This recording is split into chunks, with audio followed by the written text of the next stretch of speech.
우리가 읽은 본문에 보면은 요한계시록 21장에 보면 내가 하나님께서 뭐라 합니까? 또 내가 보니 새하늘과 새 땅을 보니 이겠죠. 새하늘과 새 땅에서 말씀드렸죠. 그래서 이 새하늘과 새 땅을 이해하시려면은 또 그와 비슷한 개념으로 천국은 뭐고, 그렇죠?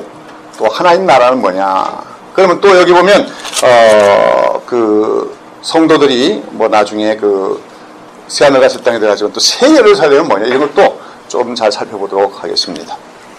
자, 우리 오늘 기독교 종말론을 성경적 종말론을 잘 이해하려면은 제일 먼저 우리가 알아야 될 개념이 천국의 개념이에요.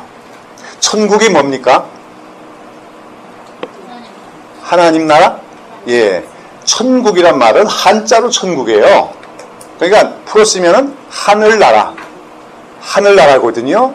근데 이 하늘나라, 천국이란 말은 어디만 나오는 용어냐면 마태복음에만 나오는 용어입니다. 그렇죠? 마태복음에 나오고 마가복음이나 그런 데 보면은 천국이라고 하지 않고 하나님 나라라고 얘기하고 있어요.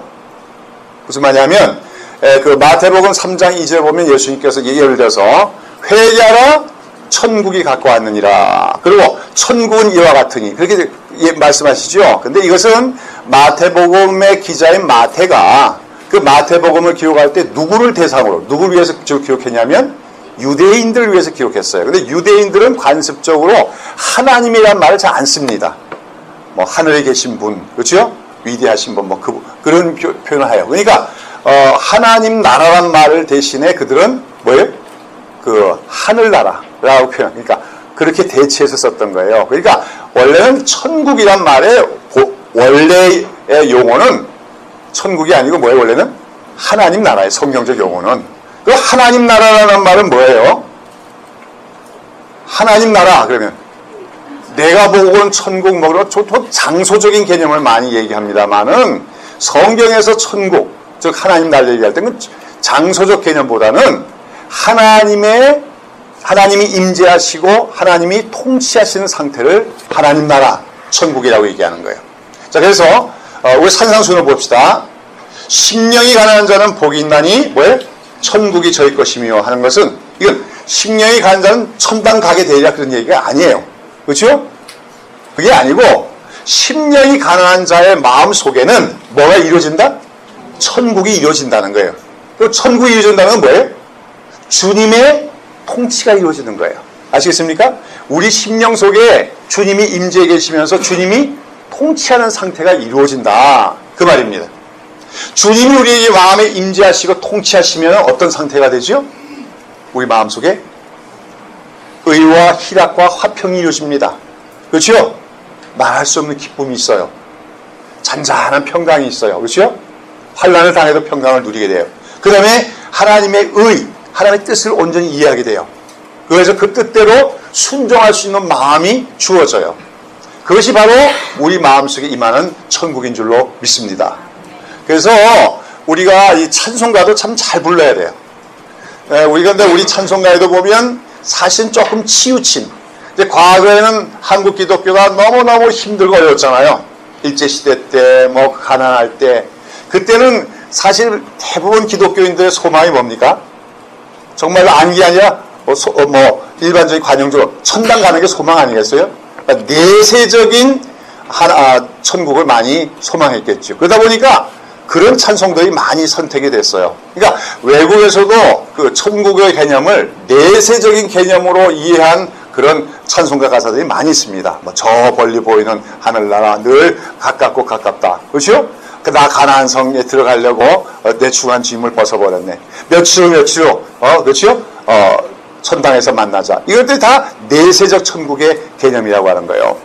그러나 성경은 그 내세적 천국이 없는 걸 얘기하는 거 아닙니다.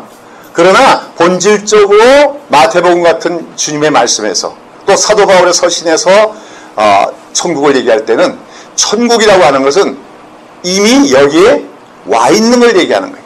우리가 예수를 믿고 거듭나면 우리 심령 속에 주님이 들어와 계시게 되고 그러면서 주님의 통치가 이루어지면은 그것이 바로 하나님 나라가 된다는 거죠.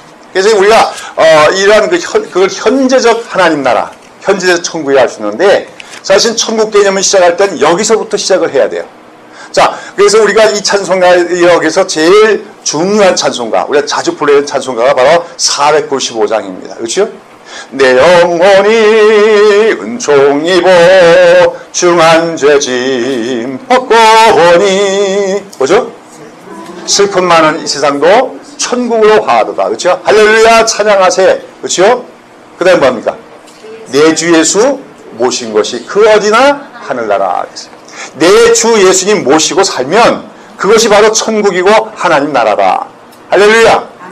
이것이 오늘 우리 그리스도의 신앙의 첫 번째 특징이 돼야 돼요. 그렇죠? 왜? 내 마음에 하나님 나라가 있기 때문에 때로는 역경을 당하며 가난하며 또는 또 정말 아닌 게 아니라 감옥에 들어갈 수 있어도요.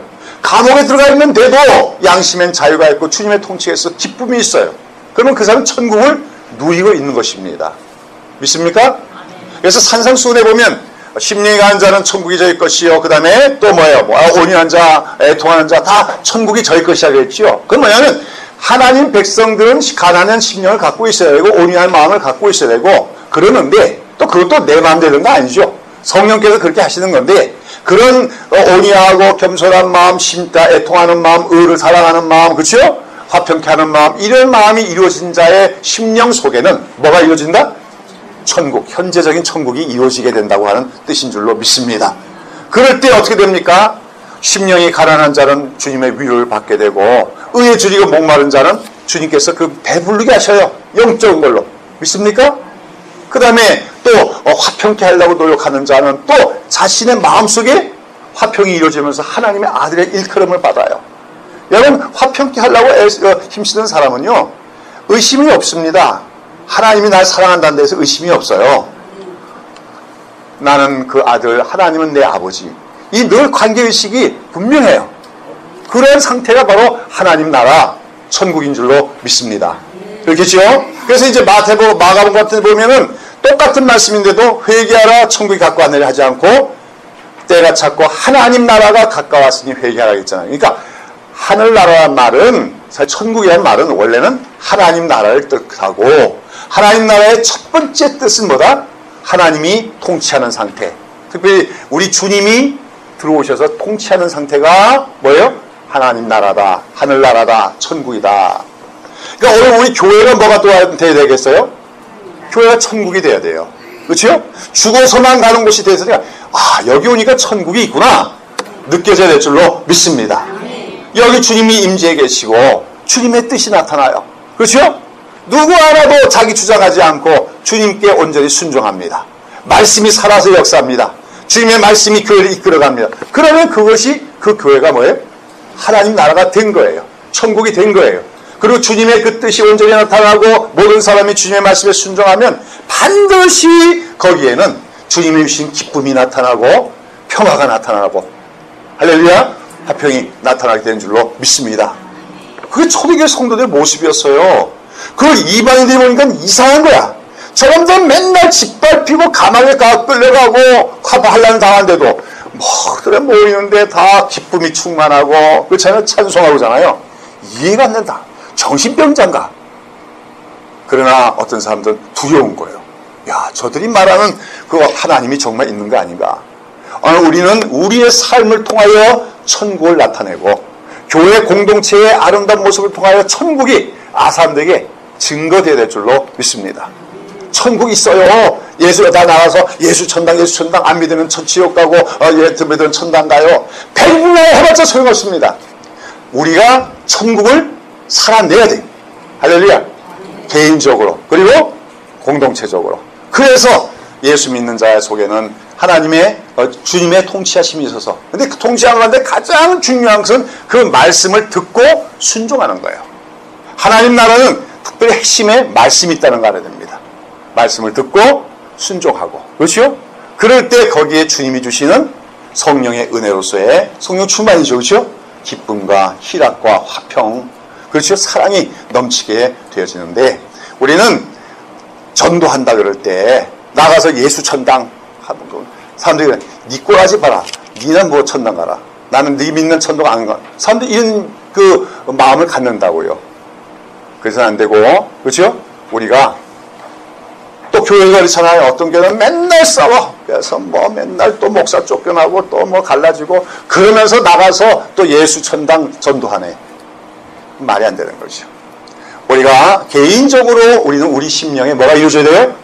천국이 이루어지고 또한 우리가 가정도 마찬가지고 특별히 우리 교회 공동체가 무엇의 모습을 보여야 돼요? 천국의 모습을 보여야 될 줄로 믿습니다. 그러니까 천국의 1차적인 개념은 하늘나라고 하나님 나라인데 근데 그것은 이제 그러니까 천당이라는 말을 우리가 옛날부터 썼는데 천당이라는 말이 전혀 없는 건 아니에요. 자 그러면 그 다음에 나오는 건 뭐냐? 천당의 개념이 장소적인 개념이 있긴 있어요. 그렇잖아요? 죽은 사람들 어디 갑니까? 우리 예수 믿고 죽으면 천국 가셨어 그랬죠? 그게 뭐 틀린 말 아닌 거죠. 그렇죠? 분명히 가는 곳이 그것을 뭐라고 합니까? 그걸 성경적으로 영어로 하면은 천국 가셨다 해도 되고 천당 가셨다 해도 되지만 정확하게 말하면 어디가 계시다? 어디가 계시다고 얘기하면 되겠어요. 우리 돌아가신 우리 아무개 집사님이나 아무개 권사님들 지금 돌아가셨는데 지금 어디가 계세요? 예, 낙원에 가 계시다 이렇게 얘기하면 됩니다. 아시겠습니까? 낙원 가시는 거예요. 물론 그 육체는 뭐 요즘에 화장을 건치 맞잖아요. 여하튼 뭐 관용적인 용도로 무덤에 들어가 있지만 그 영혼들은 어디요? 낙원에 가 계시다 이렇게 이해합니다. 우리가 이제 그 예로서 뭡니까? 거지 나사로와 그렇죠? 거지 나사로와 부자의 이야기에서 나사로가 죽었는데 어디 가 있다라는 거예요? 낙원에 가 있다라는 거예요. 그 아브라함의 품이라는 거죠. 아브라함 품이라는 것은 아브라함의 언약을 따라서 아브라함의 영적인 자손 된 사람들이 다 가는 곳이니까 바로 택하신 자들 하나님 백성들이 가는 곳을 얘기하는데 그것이 바로 낙원이라고 불려집니다. 그 낙원이라는 말은 파라다이스예요. 우리가 소위 말하는 파라다이스 그렇죠? 거기는 슬픔이 없고 저주가 없고 질병이 없고 행복과 그렇죠? 기쁨이 있는 그런 것 낙원이라 불려집니다. 근데 이 낙원이란 말을 또 성경에서 뭐라고 얘기해요? 셋째 하늘이라고도 얘기하는 겁니다. 그렇죠? 셋째 하늘. 그러니까 고린도후서 12장에 보시면은 사도 바울이 자기의 간증을 해요. 근데 간증을 하는데 그 내가 갔다고도 얘기 안 해요. 뭐라 합니까? 내가 그 그리스도 안에 있는 한 사람을 아노니 14년 전에 그가 셋째 하늘에 이끌려져 간 자라. 그가 몸 안에 있었는지 몸 밖에 있었는지 나는 모르거니와 하나님은 아시느니라 하겠습니다. 자 여기 보면 그리스도 안에 있는 한 사람이라는 게 누굴까요? 바울 자신을 얘기하는 거예요. 왜 바울이 이 얘기를 하냐면 그 당시 초대교회에 고린도교 같은데 거짓 선생들이 많이 들어왔어. 근데 그 거짓 선생들이 교묘한 말로 사람들 많이 현혹을 합니다. 그래서 나는 이런 신비 체험이 있다. 나는 이런 능력이 있다. 뭐 별별 그걸 얘기해요.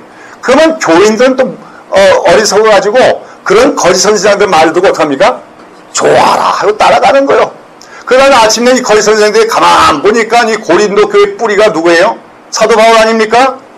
그러니까 사도 바울을 부정해야 사도 바울 그의 권위를 무너뜨려야 자기들이 대접받고 인정받지 않겠어요. 그러니까 그들이 사도 바울을 막 비난하고 공격하는 겁니다. 그러면서 이제 뭐냐면 사도 바울을 보고 그렇게 하는 거죠. 사도 바울은 나한테 잽도 안 돼. 나는 내가 천국에도 갔다 오고 지옥도 다 보고 오는 사람이야. 나는 매일매일 환상 보고 매일매일 막 그냥 직통계시 받는 사람이야. 바울은 그런 것도 없어. 바울이 초기에는 사역할 때 질병 치유도 있고 여러 가지 신유의 은사도 나타났어요. 그러나 사역이 진행될수록 그런 사역 안 합니다. 주로 뭐합니까? 말씀만 가르치는 걸 우리가 볼 수가 있어요. 무슨 말인지 알겠습니까? 그러니까 이제 그러나 사도 바울이 그런 능력이 없어서 하는 거 아니죠. 능력이 없는 거다. 하나님이 그에게 능력을 안 주신 것이 아니죠. 그러나 그런 능력보다도 더 중요한 게 뭐란 걸 이제 점점 인식하는 겁니까? 오로지 진실한 말씀을 전하는 것만이 더 필요하다. 그래서 그 사역을 했더니 이 거짓 교사 무리들이 바울을 그렇게 깔아내는 거죠. 그렇죠? 그 사람 뭐 실력도 없고 영역도 없고 뭐 그러니까 별별 놈이 다 있는 거야. 거짓 선자에는 잘난 척하는 놈들이요. 그러면서 교인들의 마음을 도둑질하는 거죠. 그렇죠? 한국 교회도 그래요. 교인들의 마음을 도둑질하는 자들이 참 많습니다. 한국 교회에 보면은 이상한 얘기를 가지고 사람들 마음을 끌어내는 사람들이 얼마나 많은지 별난 소리들. 제가 이렇게 보다 보면 이 사람 이제 또 한참 인기를 얻겠고 사람들의 인기를 얻겠지만 잘못된 길로 가겠다 하는 그런 경우들이 이렇게 눈에 미리 보일 때가 많습니다. 지금도 어떤 미국에서 사역하던 젊은 목사 한 사람은 이제 올 건데 그 사람이 아마 서머나 무슨 교회라고 아마 세울 거예요. 아마 거기 많은 사람이 또 몰려가기 시작할 것입니다. 그러나 잘못된 데로 흘러갈 가능성이 많습니다. 왜? 말씀을 자꾸만 억지로 해석하고 이상하게 해석하기 시작하면은 결국은 나중에 더 이상한 데로 갈 수밖에 없어요. 그런데 사람들은 그런 걸 좋아해요. 자, 거기에 대해서 사도 바울은 자기의 신비적인 체험, 자기의 무슨 환상들 이런 걸 자랑하는 자들에 대해서 바울이 얘기하는 겁니다. 그들이 신비적인 경험, 은사 이런 걸 갖다 자랑하는데 사실 그거 십자가의 은혜에 비하면 아무것도 아닌 거다. 나에게는 배설물 같은 것이지만 그러나 만약에 그런 신비한 체험으로 말하자면 나도 그런 신비한 체험이 없는 사람이 아니다 하는 얘기예요. 그렇죠? 그러면서 나도 어떤 경험이 있어요? 셋째 하늘에 갔다 온 적이 있다 얘기하는 거예요. 근데 그것도 조심스럽게 얘기합니다. 내가 갔다가 아니고 그리스도 안에 있는 어떤 한 사람이 있었는데 그가 셋째 하늘에 이끌려 갔는데 그것도 어떻게 갔는지 모른다고 얘기해요. 몸 안에 있었는지 몸 밖에 있었는지 한 건 뭐냐면 의식 상태에서 갔는지 무의식 상태에서 갔는지 모르겠다 그 말입니다. 바울은 모르겠다 그래요. 내가 언제 어느 시간에 정확하게 있다가 어떻게 비몽사몽 안에 갔다 왔다 그게 아니라 그때 내가 의식이 있었는지 없었는지도 잘 모르겠고 그렇게 얘기합니다. 근데 그 셋째 하늘에 이끌려 가서 갔는데 그렇죠? 그 다음에 뭐예요? 4절에 보시면 뭐 했습니까? 그가 낙원으로 이끌려 가서 말할 수 없는 말을 들었으니겠죠. 그러니까 그 셋째 하늘은 곧이코로 뭐예요? 낙원이다. 그렇죠? 그 왜 셋째 하늘이냐? 이 유대인의 개념에서 이 우리가 살고 있는 지구의 대기권, 우리가 보는 공기 있죠, 공기, 하늘, 우리가 경험하고 살고 있는 하늘을 첫째 하늘이라고 그래요. 이건 인간들에게 주어진 하늘이죠, 그렇죠? 하나님의 그 창조물로서의 그 피조물로서의 하늘이에요. 그다음에 둘째 하늘이 있다고 생각해요. 그것은 뭐냐면 마귀가 악한 영들이 뭡니까? 역사하는 것. 그래서 우리의 싸움은 혈과 육에 대한 것이 아니라 오직 왜? 누가 어디 있는 악의 영들과 싸우는 거라 했어요? 예? 예? 공중에 권세 잡은 자들이죠. 그 공중이란 말이 바로 둘째 하늘을 얘기하는 거예요. 왜 둘째 하늘이냐? 그것은 셋째 하늘이라고 하는 말은 셋이라고 하는 말은 항상 완성수를 얘기하죠. 3이라고 하는 건 신성의 수예요. 3일체 하나님도 되지만 셋째 하늘은 완전한 하늘을 얘기하고 하나님이 계신 하늘. 물론 하나님이 여기도 계시지만 우리가 이제 성경장은 하나님의 보좌가 있고 천사들이 막 하나님을 옹이하고 있고 또 우리 먼저 이 땅을 떠난 성도들이 가서 있는 곳. 그것이 뭐예요? 셋째 하늘이다. 그것이 낙원이죠. 그렇죠? 근데 사도 바울이 그 낙원에 갔더라는 거죠. 갔는데 거기에 가서 어떤 말을 들었어요? 거기 보면 이끌려가서 말할 수 없는 말을 들었으니 사람이 가 이르지 못할 말이로다 그랬어요. 여기서 말할 수 없는 말이라는 건 뭐예요? 두 가지 뜻이에요. 여기서 말할 수 없는 말이라는 것은 inexpressible things 해가지고 사람의 언어로서는 도무지 표현할 수 없는 일들을 봤다는 거예요. 천국이 이렇다 저렇다 얘기가 안 된다는 거예요. 인간의 언어 가지고는 설명할 수가 없어요. 그건 맞죠, 그렇죠? 천국이 인간의 말로 다 설명할 수 있다면 그게 천국이겠습니까? 근데 천국 갔다는 사람 봤더니 거기 갔더니 맨션이 있어가지고 누구는 몇 평짜리 살고 몇 평짜리 살고 온다 그러는데 그게 상징적인 표현은 가능한지 몰라도 그렇게 인간의 언어가 그 세속의 물질적인 걸 표현될 수 있는 천국은 천국이 아니에요. 사도 바울은 뭡니까? 표현할 수 없는 인간의 언어는 표현할 수 없는 것들을 보고 말을 들었다 그겁니다. 그런데 그뿐만 아니라 사람이 가히 이르지 못할 말이로다 그랬어요. 그 사람이 가히 이르지 못할 말이라는 것은 이것은 is not permitted래요. 허용되지 않았다는 거예요. 서로 그것을 말로 옮길 수 있다 할지라도 하나님께서 뭐라고 해요? 너 그거 가서 말하지 말라 그런 겁니다. 이 세계가, 이 낙원이 어떻다는 얘기를 사람들에게 말하지 말라는 겁니다. 그런데 사도 바울은 하나님의 계시를 받아서 우리에게 전한 분인데도 그 낙원에 가서 보고 들은 것이 있지만 그것을 말하는 것이 허용을 받지 못했는데, 요즘에 아주 신비로운 사람들은 막 다 떠들어요. 그렇죠? 천기누설 다 해요. 다 보고 온 걸 얘기해요. 그러니까 그들은 한마디로 누구보다 더 영적인 권위가 센 사람들입니까? 사도 바울보다 권위가 센 사람들이에요. 그럼 사도 바울보다 그 계시적인 측면에서 권위가 더 센 사람이 있을 수 있습니까? 오늘날? 없어요. 왜냐하면 성경은 사도들에 의해서 기록된 거예요. 아시겠습니까? 하나님의 계시의 말씀은 사도들에 의해서 전달되었고 그걸로 완성이 되어 있는 거예요.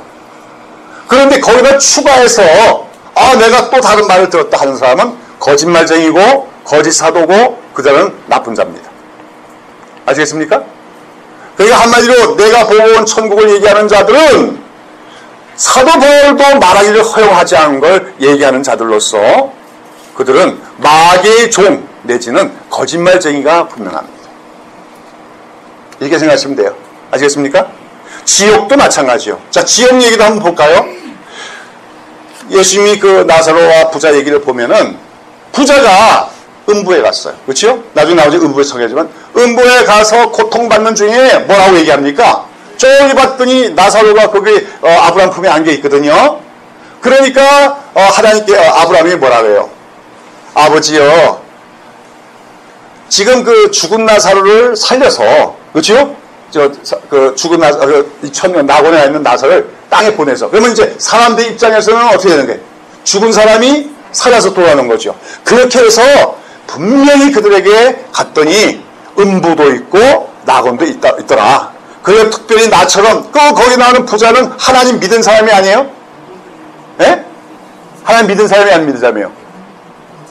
하나님 믿은 사람이에요. 아브라함의 자손이에요. 아브라함보다 아버지라 그래요. 이 사람 그 당시 유대교 안에서 하나님 잘 믿었는지 몰라 믿던 사람입니다. 스스로도 내가 하나님의 백성이라고 생각했던 사람이에요. 그러나 어떻게 살았어요? 가난한 자, 그렇지, 돌아보지 않는 삶을 살았어요.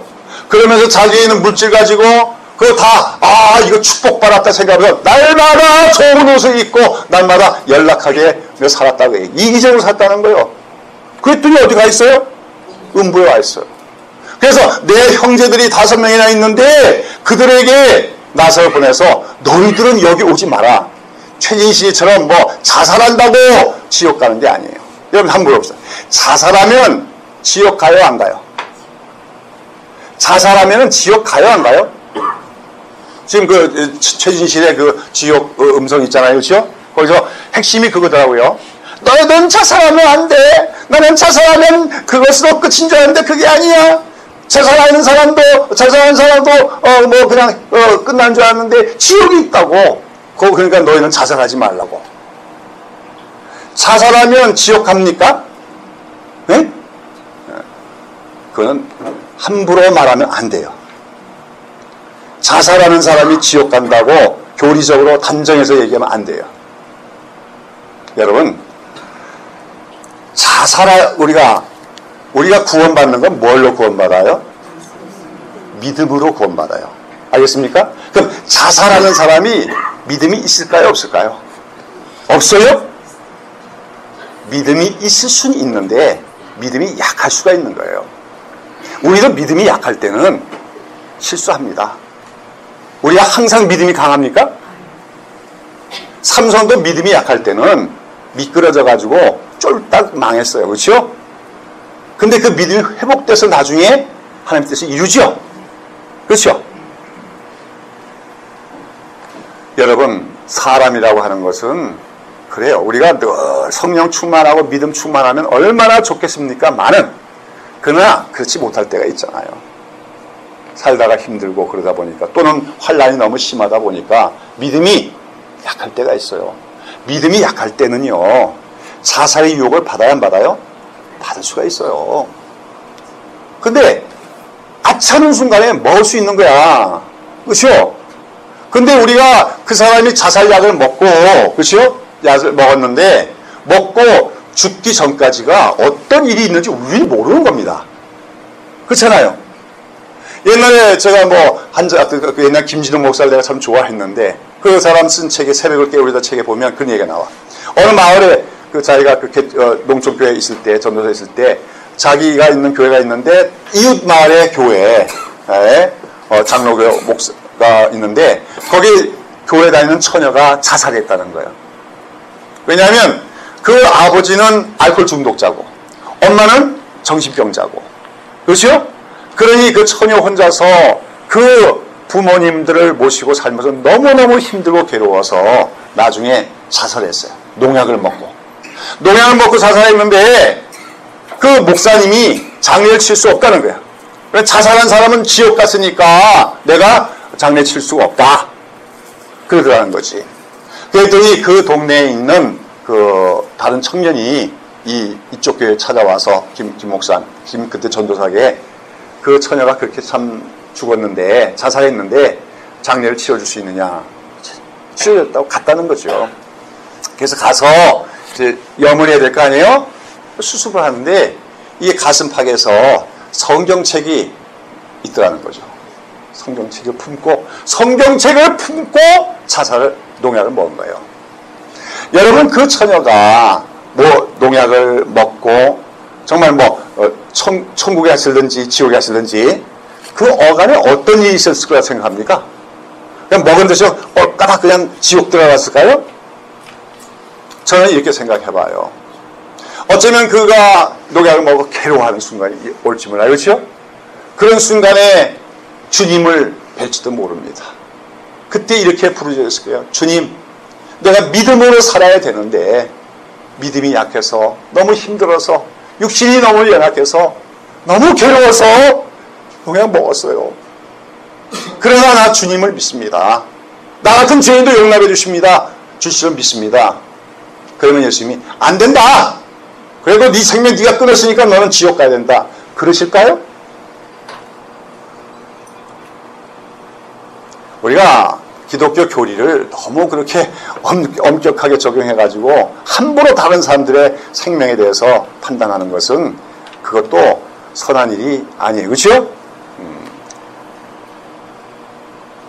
여러분, 우리가 자살해서 죽는 사람, 우리 가운데 그런 사람이 없어야 되겠죠. 그렇죠? 아무리 힘들어도 끝까지 인내하며, 그렇죠? 갈 수 있어야 되겠지만, 혹 약해서 자살한 사람이 있을 때는 오히려 우리가 그와 그 가족들을 위로할 수 있는 사람이 되어야 될 줄로 믿습니다. 판단은 누가 하실 것이다? 주님이 하실 것이다. 그리고 우리는 삶과 죽음의 경계 사이에서 어떤 일이 있는지에 대해서 우리는 잘 모르는 거예요. 하나 분명한 것은 누구를 믿는 자는 구원받는다? 예수를 믿는 자는 구원받는다. 그러나 예수 믿는 자도 어떨 때가 있다? 약할 때가 있다. 이걸 우리가 감안해야 될 줄 압니다. 여하튼 최진실의 음성은 조작이요, 거짓말이요, 그 말을 하는 자들은 악한 자들입니다.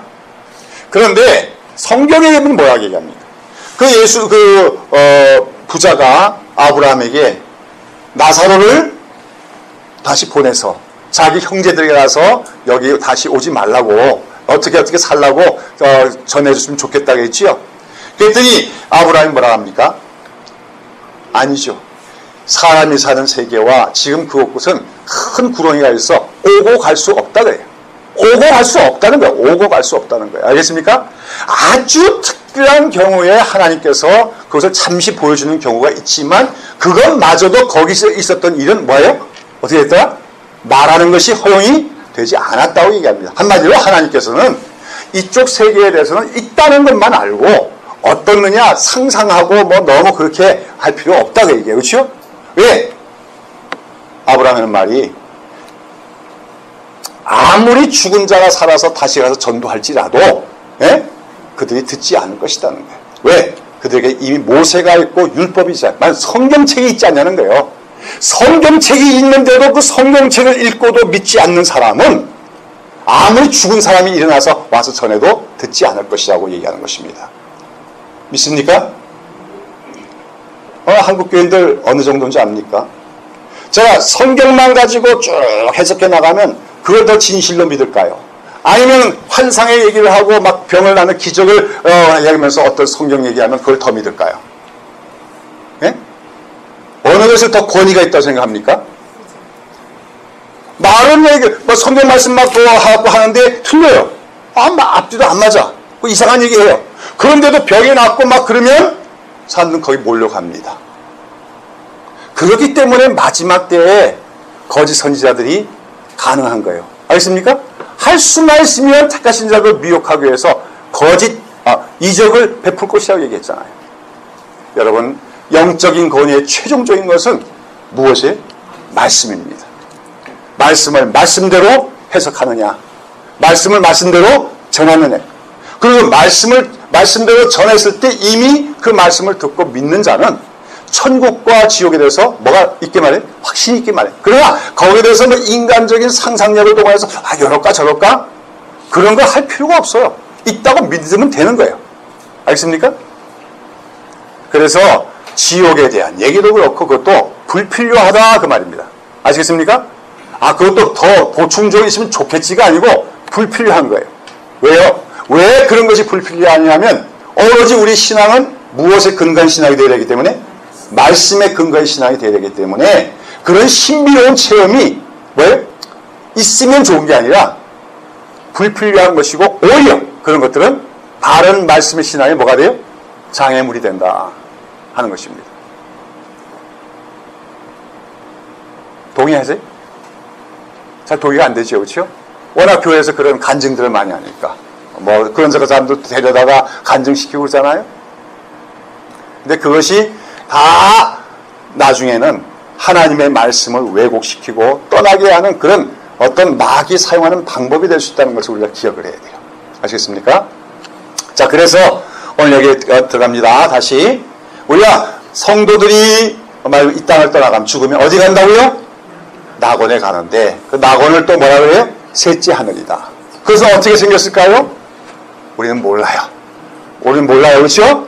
그러나 그것은 아름다운 것이고 행복한 것이고 우리 성도들이 안식을 누리는 것이 분명하다 하는 것은 분명한 줄로 믿습니다. 그렇죠? 자, 그 다음에 그러니까 낙원이 나왔고 그 다음에 이제 죽은 자들이 가운데 믿지 않는 자들이 있는 곳은 어디예요? 너 예수 안 믿으면 어디 간다 그래요? 지옥 간다 그러죠? 맞아요? 틀려요? 맞는 말이에요. 근데 성경적 용어로 하면 음부라고 합니다. 음부. 근데 음부라고 하는 말은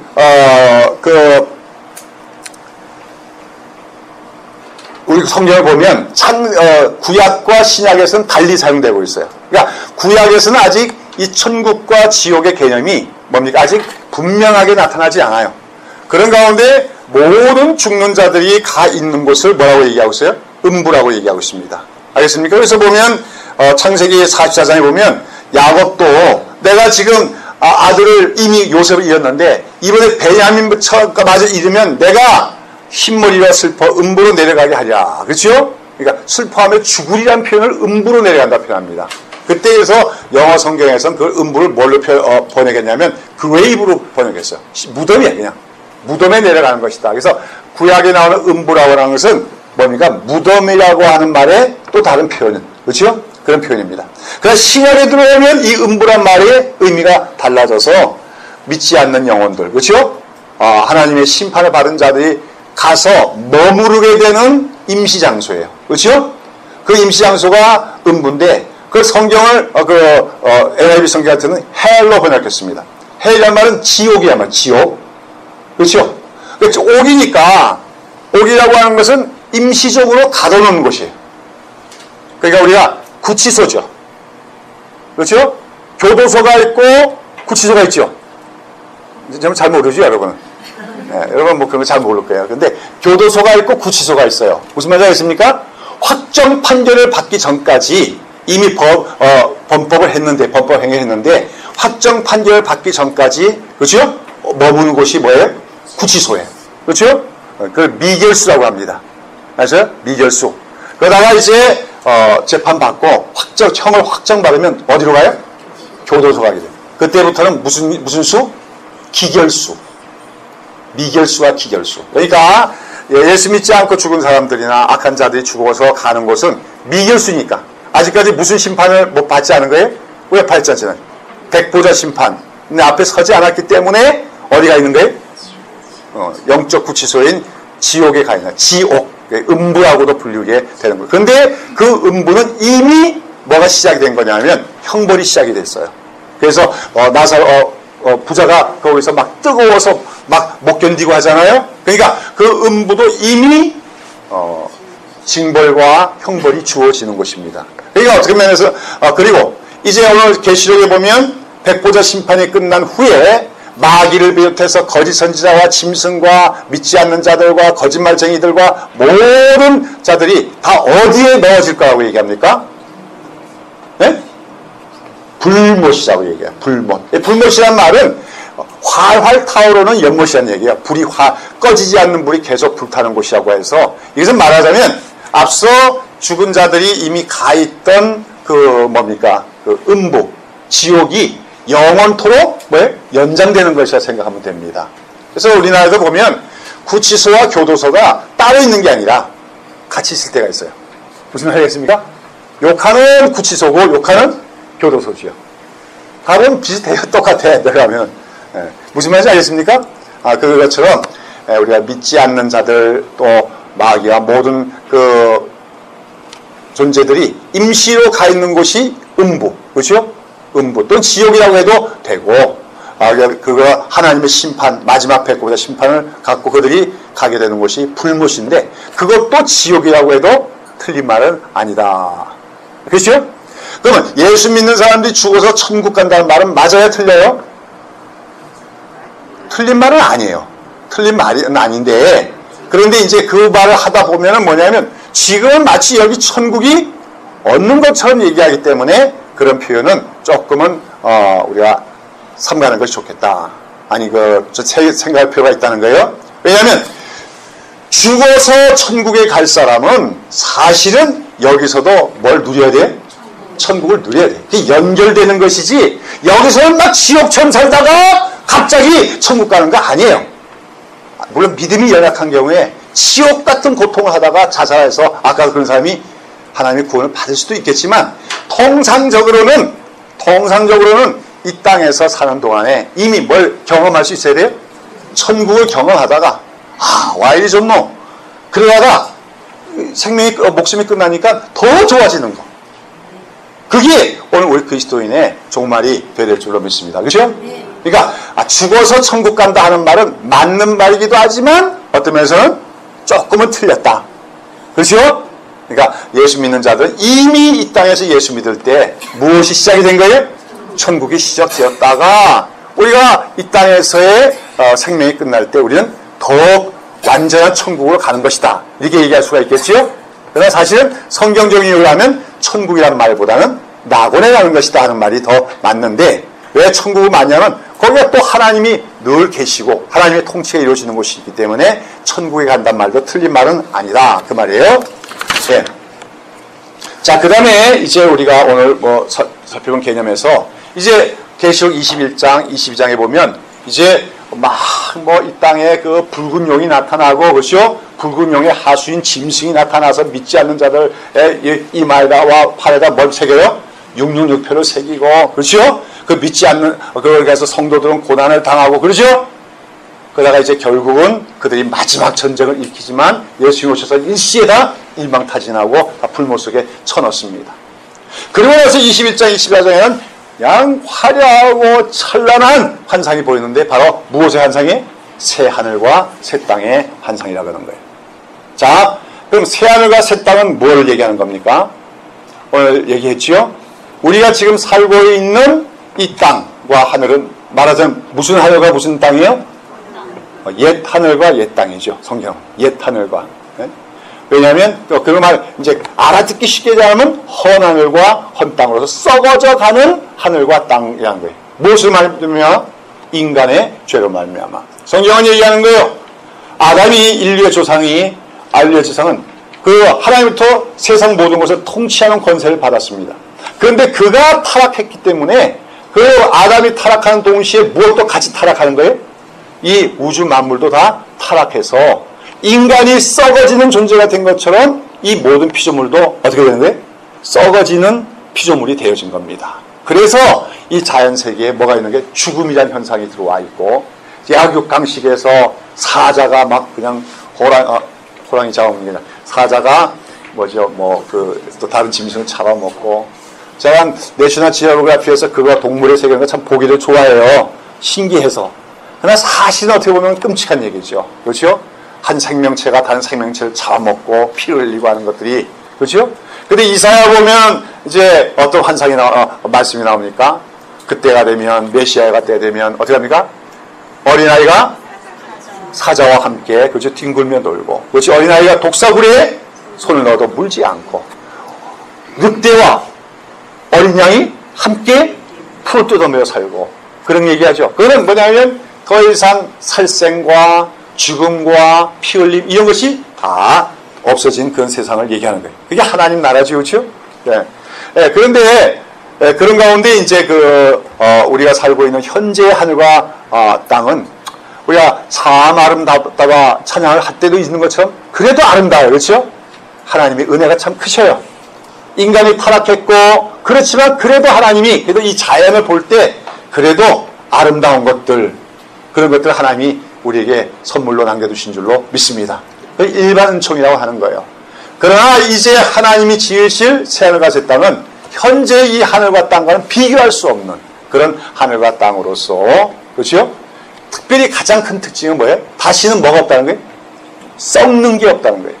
그러니까 죽음은 썩음이라면 죽음의 연장선상이잖아요. 그렇죠? 죽고 나면 썩잖아요. 그렇죠? 그러니까 썩음이 없다는 건 죽음도 없다는 얘기예요. 죽음이 없어야면 또 뭣도 없어야 돼? 갈등과 다툼과 전쟁도 없어야 돼요. 그렇죠? 그냥 오직 평화가 있을 뿐이에요. 할렐루야. 평화. 그 생명. 그걸로 충만한 사랑이에요. 또 서로. 어린 양과 늑대도 서로 사랑해요. 그렇죠? 그런 세상. 그게 바로 새하늘과 새 땅인데 그걸 하나님이 만드신다는데 그러면 현재 있는 이 하늘과 땅은 어떻게 되는 겁니까? 이 하늘과 땅이 없어지고 새하늘과 새 땅이 오는 것입니까? 어떻게 되는 거예요? 자, 여기에서 전에 다가오는 미래 그렇죠? 뭐죠? 그러니까 다미선교회 그 사람들이 처음 출발이 이제 책 한 권이에요. 그것도 그게 뭐예요? 내가 보고 온 천국이라고 하는 책이 있었거든요. 펄시 콜레라고 하는 사람이 쓴 책인데 그 책을 이장님 씨가 번역을 했어요. 그러고 나서 거기에 심취해가지고 그걸 따른 무리들이 그 시한주 종말로 가게 됐습니다만은 펄시 콜레는 그야말로 콜레라죠. 펄시 콜레라. 그 사람은 나중에 우리가 기자가 와서 봤더니 믿지도 않는 자예요. 하나 믿지 않는 자예요. 거짓말 사기친 거예요. 근데 그 책에 온 교회들이 다 녹아났지. 근데 그 책을 보면은 거기 보면 뭐라고 했냐면 천국이 저기 있대요. 이 우주 바깥에 큰 별이 있는데 거기 천국이 있다고 얘기하더라고요. 그런 장수적인 개념의 천국을 얘기합니다. 천국은 그게 따로 있는 게 아니고 여기가 천국이에요. 그리고 새 하늘과 새 땅이 이루어지면 그 전체가 뭐가 되는 겁니까? 천국이 되는 것이지 따로 천국이 무슨 우주 밖에 또 다른 우주가 있는 게 아니라는 것이죠. 아시겠습니까? 자, 그러면 이제 새하늘과 새 땅이란 뭐냐? 그 현재 있는 이 우리 한반도 땅, 지구 이런 건 어떻게 될까요? 이건 없어질까요? 예, 근데 베드로서는 이 모든 것이 불탈 거라고 얘기했거든요. 근데 이게 참 오묘한 말이에요. 우리 그거 한번 볼까요? 베드로후서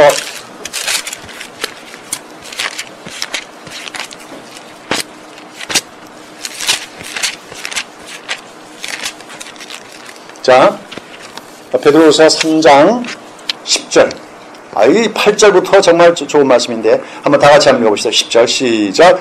그러나 주의 날이 도적같이 이르니 그날에는 하늘이 큰 소리로 떠나가고 체질이 뜨거운 물에 풀어지고 땅과 그 중에 있는 모든 일이 드러나리라. 그랬죠? 그 다음에 12절에도 보면 뭐예요? 하나님의 날이 임하기를 바라보고 간절히 삼아라. 그날에 하늘이 불에 타서 풀어지고 체질이 뜨거운 물에 녹아지려니. 똑같은 말 하죠? 우리는 그의 약속대로 의에 가는 바 새하늘과 새 땅을 바라보도다 하겠습니다. 자, 여기서 하늘이 풀어지고 체질이 불에 녹는다는 것은 지금 현재 있는 이 지구와 비롯한 우주가 없어진다는 말이에요? 그대로 있단 말이에요. 예? 하나님이 이 세상은 실패했으니까 싹 폐기 처분시키고 새 걸 만드는 겁니까? 그게 아니에요. 이거는 갱신한다는 거예요. 갱신. 영어로 하면 renew입니다. renew. 자, 이게 내가 뭐 물건이 두 개 딱 있으면 참 좋은데. 여기 이제 그 물건이 있는데요. 똑같은 걸로 생각해 봅시다. 그런데 내가 한 개를 갖고 있는데 이게 낡았어요. 못 쓰겠어요. 그렇죠? 그래서 내가 문방구에 가서 다른 거 샀지요. 그러면 요거는 올드 원이고 요건 뭐예요? 뉴 원이에요. 새 것이에요. 새 것. 그런데 내가 이게 막 망가지고 못 쓰게 됐는데 요거 기술자가 있어. 내가 갖다 놨더니 요거 내가 고쳐줄게. 그게 딱 고치는데요. 얼마나 잘 고쳤는지 지금 내가 쓰던 것보다 훨씬 더 상태가 좋아. 더 잘 써지고 더 좋게 됐어요. 그거는 뭐예요? 갱신이에요. 리뉴예요. 새 하늘과 새 땅이란 말이 그런 말이에요. 알겠습니까? 지금 있는 이 우주와 또 특히 지구, 또 한반도 땅, 뭐 이거 대지 이런 걸 아예 없애버리는 게 아니에요. 이걸 갱신시킨다는 말이에요. 그래서 다시는 죄로 오염되거나 썩어지지 않고 아주 하나님의 영광이 찬란히 나타난 그런 새롭게 된 renewed 뭡니까? heaven and earth로 만들어주신다는 것입니다. 아시겠습니까? 왜 그러느냐? 자, 우리가 모든 것은 구속을, 하나님의 구원은 우리 인간의 구원과 이 피조물의 구원과 결합되는 거예요. 그러니까 인간이 타락했을 때 만물도 같이 타락하죠? 그러면 우리 인간이 구원받을 때 만물도 같이 구속이 되는 거예요. 아시겠습니까? 자, 그래서 로마서 8장에 보시면은 거기 나와 있는데, 자, 거기 8장 19절에서 20절 보면 뭐라고 했습니까? 피조물에 고대하는 바는 하나님의 아들들이 나타나는 것이니 피조물의 허물에 굴복하는 것은 자기 뜻이 아니요 오직 굴복케 하시는 이로 말미암으리라. 그 바라는 것은 피조물도 왜? 썩어짐의 종로로 한 데서 해방되어 하나님의 자녀들의 영광의 자유에 이르는 것이니라 하겠습니다. 그러니까 피조물들이 자기들은 사라지기를 바라는 게 아니라 자기들도 썩어질 수밖에 없는 그러한 어떤 그 운명에 처해 있는 데서 벗어나서 다시는 썩어지지 않는 그 자연 만물로 회복되기를 바란다는 거예요. 지금 강물이 썩어가고 있잖아요. 강들이 막 흘러가면서 뭐 하고 있는 거야 지금? 신음하고 있는 거야. 죽겠어. 내가 또 물이 썩는구나. 그렇죠? 누구 때문에? 인간들의 죄 때문에. 더 그렇잖아 지금. 그래도 뭐 한 100년 전이면 한강물이 얼마나 깨끗했어요.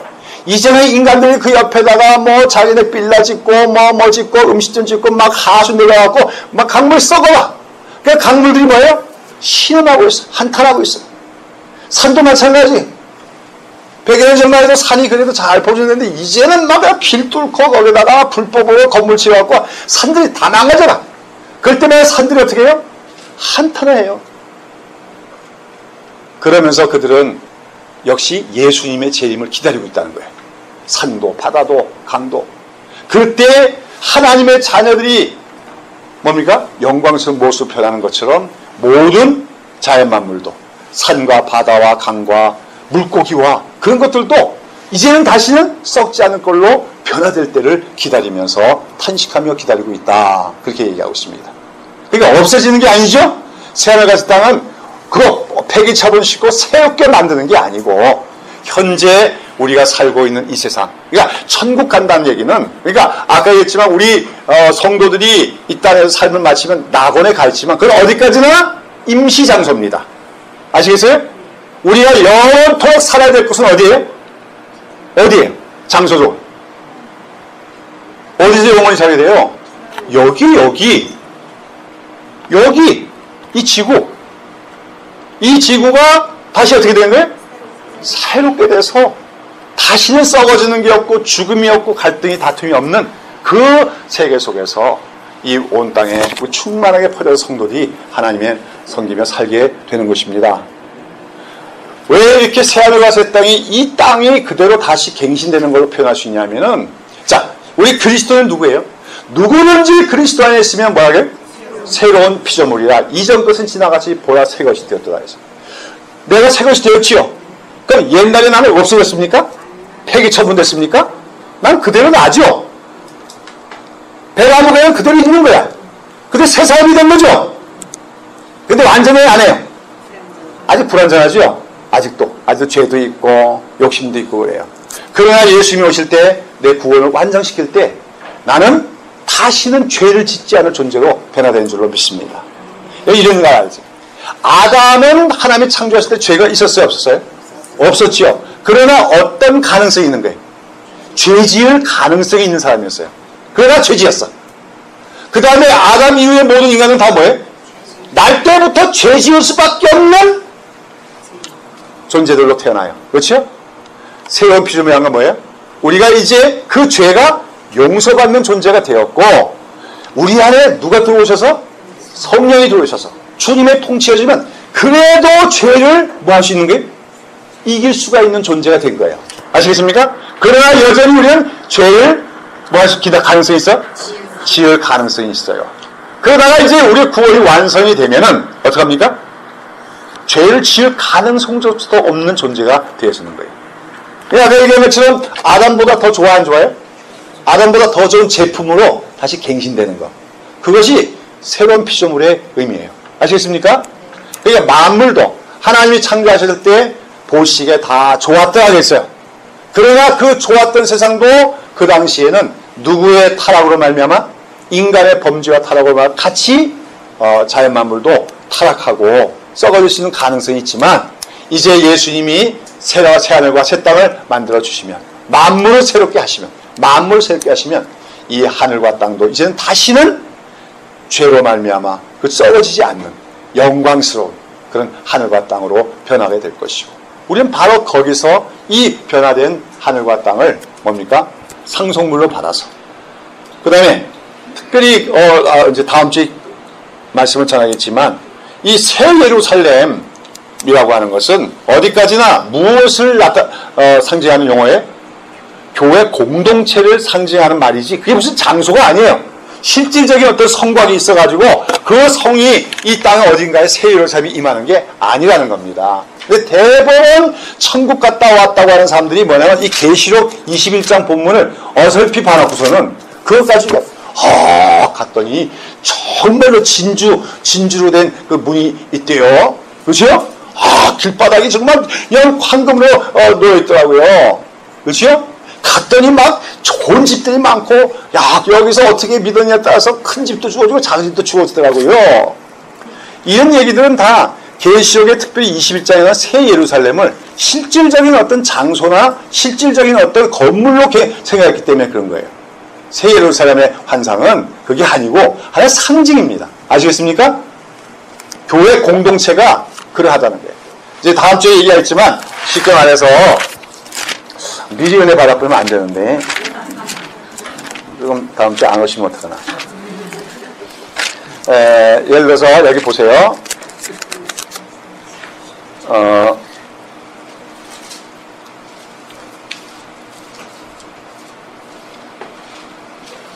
자, 21장 21절에 보세요. 그 12문은 뭐예요? 뭘 만들었어요? 12진주니 문마다 한 진주요 그랬죠. 12문이 뭘로 만들었어요? 진주로 만들었어요. 진주. 무슨 진주일까요? 어떤 진주로 만들었을까요? 예? 이 새 예루살렘에 들어가는 진주가 이게 문이 진주로 만들었어요. 무슨 진주요? 흑진주요? 홍진주요? 백진주? 짝퉁진주? 무슨 진주요? 자, 여기서 봐야 돼요. 왜 12문이 진주냐? 그럼 진주란 게 뭐예요? 진주가 뭐예요? 보석은 보석인데 특이한 보석이에요. 이거는 조개가 그 음식을 먹다 모래가 들어오지요. 그래서 불순물이 들어오면 그 모래가 살 속에 자꾸만 괴롭히니까 뭐예요? 진액을 내뿜어요. 그렇죠? 그래서 진액이 그 모래 알을 갖다 둘러싸고 뭡니까? 자꾸만 둘러싸서 그게 몸속에서 그 고통을 못 주도록, 그렇죠? 그러니까 그 진주가 그 고통을 참아내면서 인내하면서 만들어지는 물질이 진주인 거예요. 그렇죠? 그러니까 그 진주는 한마디로 조개의 고통의 산물입니다. 여러분, 12문 하나 그 예루살렘에 들어가는 문이 12 진주문으로 되어 있다는 것은 사실은 우리가 하나님 나라 들어가는 것은 고통과 고난과 인내가 없이 들어갈 수 없다는 것을 의미하는 거예요. 주님의 뜻대로 살려고 눈물 흘려본 적이 있어요? 하나님 나라 때문에 고통하며 신음해본 적이 있어요? 그 성도들이 흘리는, 그러니까 오늘 본문에서 하나님께서 성도들의 눈에서 눈물을 씻어주시라는 것이, 그게 무슨 그 눈물이, 아유 나는 왜 가난하냐, 나는 왜 못 살나 대단냐, 나는 왜 질병이 있냐, 이런 눈물이 아니고 무슨 눈물이에요? 의에 줄이고 사모한 자들이 주님 언제 오실렵니까? 이 땅에 이 불의를 언제까지 내버려 두시겠습니까? 주님이 그를 올렸습니까?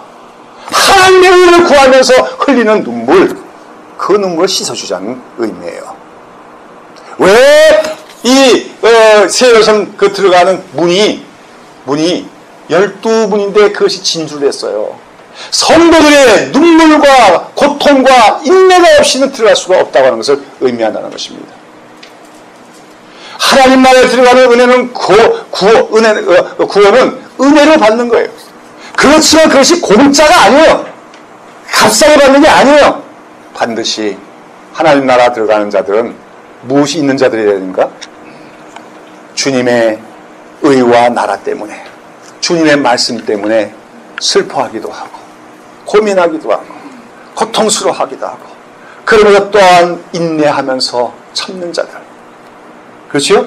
그런 성도들이 그러한 인내와 고난과 오래 참음의 열매로 만들어진 그 인격적인 열매들이 바로 천국을 장식하는, 천국 들어가는 입구를 장식하고 있다는 말씀이에요. 할렐루야. 성경을 이렇게 해석하면은, 그렇죠?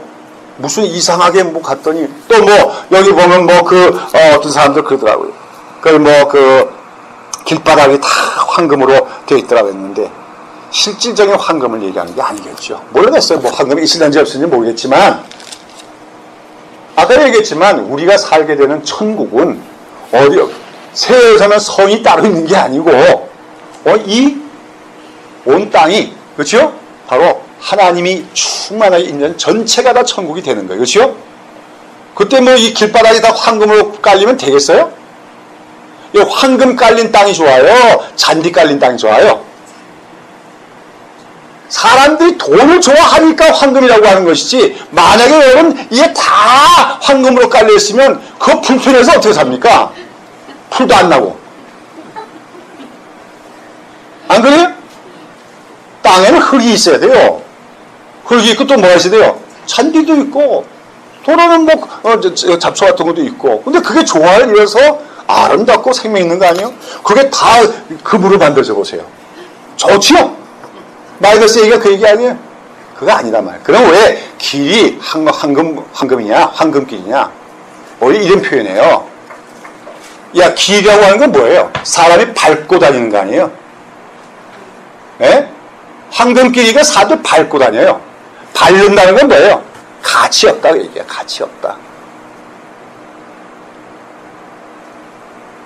황금? 이게 있을까? 이게 뭐야, 이게? 밟고 다니는 것이네. 세상에 사는 동안 황금이 최고야. 그러다 보니까 최영 장관 황금을 보기를 돌같이 하기도 해야 했지만, 그런데 천국에서는 정말로 황금이 뭐같이 보여요? 돌같이 보이는 거지. 이 땅에 사는 동안은 아닙니다. 이 땅에 사는 동안에는 황금을 뭐같이 봐야 돼요? 황금같이 봐야 돼요. 하나님이 주신 물질로 알고 잘 사용해야 돼요. 아시겠습니까? 그 안에 화도 있고 복도 있고 저주도 있고 축복도 있을 수가 있어요. 그러니까 황금이라고 하는 그 자체로서는 가치 중립이에요. 그러나 가능성은 항상 뭐 할 가능성이 더 많아요? 우리를 타락으로 이끌 가능성이 더 많습니다. 그렇죠? 네. 자, 그래서 오늘 우리가 그 새 예루살렘도 어떤 장소의 문제가 아니라 교회 공동체가 그하다는 거예요. 이 교회 공동체 들어오는데 아무나 들어올 수 없어요. 알겠습니까? 새 예루살렘 성이에요. 교회가. 여기 들어오는 사람들은 오직 어떤 사람만 들어올 수 있어요? 그렇지. 의에 줄이고 목마르며 애통하는 심령. 그렇죠? 하나님의 나라를 사모하기 때문에 눈물도 흘려보고 고민도 했던 사람들. 이런 사람들만이 이 교회의 진정한 멤버가 될 수 있다 하는 것이 12진주문의 상징인 줄로 믿습니다. 자, 오늘은 우리가 이까지 말씀드리면서 오늘 사실 굉장히 잘못된 종말론들 그런 것들이 많이 횡행하는 소상에서도 말씀을 올바로 깨닫고 제일 중요한 거, 천국은 어디 있다? 예수님께서 말씀하셨다. 천국은 여기 있다 저기 있다 말하지 않을 것이요 천국은 너희 안에 있느니라. 너야 우리 안에 누가 계시면? 예수님이 계시면, 예수님의 말씀이 계시면, 예수님의 통치가 나타나시면 거기가 하나님 나라여 천국인 줄로 믿습니다. 그래서 우리는 이 땅에서도 천국을 살아내다가 특별히 교회가 무엇의 모습을 보여줘야 돼요? 천국의 모습을 보여줘야 돼요. 그러니까 이 천국의 산상수훈은 바로 그거예요. 심령이 가는 자는 복이 있나니, 그렇죠? 애통하는 바로 교회가 그러한 사람들의 공동체가 되어야 됩니다. 심령이 가난한 자들이 모이는 거, 애통하는 자들이 모이는 거, 온유한 자들이 모이는 거, 그렇죠? 화평케 하는 자들이 모이는 것, 특별히 의를 위하여 뭐가 한 자에 고난받을 수 있는 자들, 이런 자들이 모였을 때 그것이 바로 12진주문의 입구가 되어 있는 새 예루살렘이요, 하나님 보시기에 너무나도 청결하고 아름다운 그리스도 신부로서의 교회, 새 예루살렘이더라 하는 것을 오늘 계시록의 본문은 말해주고 있는 줄로 믿습니다. 그러니까 요한계시록의 모든 말씀들은 그냥 다른 성경과 관계를 뚝 떨어진 게 아니고 이 모든 것이 다 이미 우리 주님께서 말씀하신 것이나 선지자들, 사도들이 말씀하신 복음과 구원의 도리들을 뭐예요? 상징적인 표현으로 다 표현한 것이다 하는 것을 우리가 잘 깨달으면, 그러면 그 이상한 얘기에 우리가 휩쓸려 가지도 않거니와 그 이상한 얘기 들어도 은혜가 안 돼요. 그 얘기도 그 은혜 받았다는 사람은 은혜가 아니고 그건 자기 감정입니다. 자기 감정에 쏘은 거예요. 참된 은혜는 어디서 나옵니까? 말씀을 올바로 깨달을 때. 알겠습니까? 아, 이거구나. 말씀이 말하는 게 이거였구나. 그리고 그 말씀이 내게 적용이 되고, 할렐루야. 말씀에 응답하는 역사가 참된 은혜임을 오늘 우리가 기억해야 될 줄로 믿습니다. 다시 한번 말씀드립니다. 천국은 하나님 나라예요. 하나님 나라는 먹고 마시는 것이 아니라 오직 성령 안에서 의와 희락과 화평이라고 했습니다. 사랑하는 여러분, 우리 하나님 말씀을 사랑하고 하나님 말씀 붙들고 하나님 말씀 연구해 나가는 가운데 우리 온 교회가 말씀 충만, 깨달음의 충만으로 가서 우리 개개인의 인격 속에 하나님 나라가 이루어지고 우리 교회가 하나님 나라의 모습을 보이는 우리 다 되고, 그러다 우리가 이 땅에서 우리의 이 육신적인 생명이 끝날 때는 안녕, 그렇죠? 우리 거기서 만나자. 그러면서 잠시 쉬는 곳이 어디요? 낙원으로 또 나아가서 쉬다가 이제 우리 주님 재림하실 때 우리의 몸과 혼과 영이 다 온전히 완전히 새롭게 돼. 다시는 죄를 짓지 않는 영광스러운 몸으로 우리 다시 부활해서 우리 하나님의 영광이 충만한 이 새롭게 된 이 새하늘과 새 땅에서 이 새하늘 새 땅의 주인들로서 우리 주님 모시고 살아가는 그러한 우리 성도들 다 되어야 될 줄로 믿습니다. 기도하겠습니다. 사랑하신 하나님 아버지, 오늘도 복된 주일을 허락하시고 특별히 하나님 말씀을 우리가 시간 전해드리면서 이 시간은 특별히 성경에서 말하는 종말과 또 우리의 성도들의 중간 상태, 또 새하늘과 새 땅 등등에 대해서 우리가 다시 한번 생각하며 은혜를 나누었습니다. 오늘 한국교회에 참으로 기괴한 그런 신앙 간증들, 신비 체험들, 자랑한 자들이 들어와서 교인들을 미혹하고 있는 가운데 아버지여, 우리 새로 있을 교회는 오직 말씀으로 든든히 세워지게 하여 주시었고 성령께서 친히 스승이 되셔서 하나님 말씀을 잘 깨달았게 아는 역사가 우리 모두에게 있게 하여 주시옵소서. 특별히 우리가 천국이라고 할 때 저 멀리 있는 것이 아니라 천국은 우리가 예수를 믿을 때 이미 우리 안에서 시작됨을 기억하게 하여 주셔서 내가 날마다 더욱더 주님 앞에 겸손히 무릎을 꿇고 주의 말씀에 따르는 가운데 내 심령 안에 주의 통치가 이루어지게 하여 주시옵소서. 그래서 내가 영원히 은총 입어 참 구중한 죄 좀 벗고 보니 그 어디나 하늘나라라고 고백할 수 있는 그 찬양이 우리의 찬양이 되게 하여 주시옵고, 특별히 간구하는 것은 우리 교회의 모습이 천국이 되게 하여 주시옵소서. 우리 입술로 천국이 있다고 예수 전당을 외치는 자가 아니라 우리의 교회의 공동체의 사랑스럽고 아름다운 모습, 특별히 화평과 아버지와 성령 충만의 기쁨이 있는 교회의 모습을 통하여 믿지 않는 자들에게 천국이 있음을 증거할 수 있는 교회가 되게 하여 주시옵소서. 모든 말씀 예수님의 이름으로 기도드리옵나이다. 아멘.